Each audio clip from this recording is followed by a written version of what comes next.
अनेक संकटों का समाधान एक मौन है। जब संकट पर संकट आने लगे, बार पर बार होने लगे, भयंकर प्रतिक्रियाएं होने लगे, तब मौन और धैर्य के साथ में खड़े रहना, भगवत स्मरण करते हाथ जोड़कर भगवान नाम जप करना प्रारंभ कर देना, तुम उन विपत्तियों से बाहर निकल जाओ।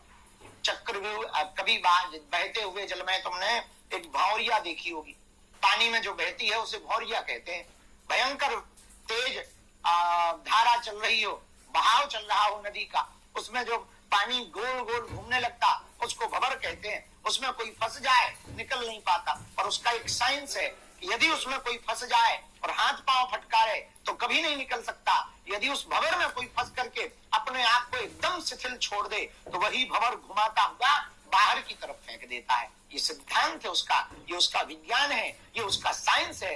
ऐसी संकट पर संकट पर संकट पर संकट जब गिरने लगो, विपत्तियां जब तुमको सताने लगे, तब एकदम मौन हो जाओ, भगवान के भरोसे छोड़ दो कि अब चाहे मार दो हरि या चाहे तार दो हरि, अब चाहे मार दो या उबार दो, आपके हाथ में है। हम तुम्हें प्रण पूर्वक कहते हैं उस विपत्ति से भी तुम बाहर निकलोगे और संकट एक एक करके सब वापस चले जाएंगे, तुम्हारा बाल बांका नहीं होगा। धैर्य में इतनी ताकत है, धैर्य में इतना बल है, धैर्य में इतनी सामर्थ्यता है, मौन में इतनी पावर है। मौन व्यक्ति, मूर्ख व्यक्ति भी विद्वान माना जाता है। यदि मौन कोई हो जाए तो मूर्ख भी विद्वानों की श्रेणी में आ जाता है, मूर्ख भी विद्वानों की कोटि में आ जाता है।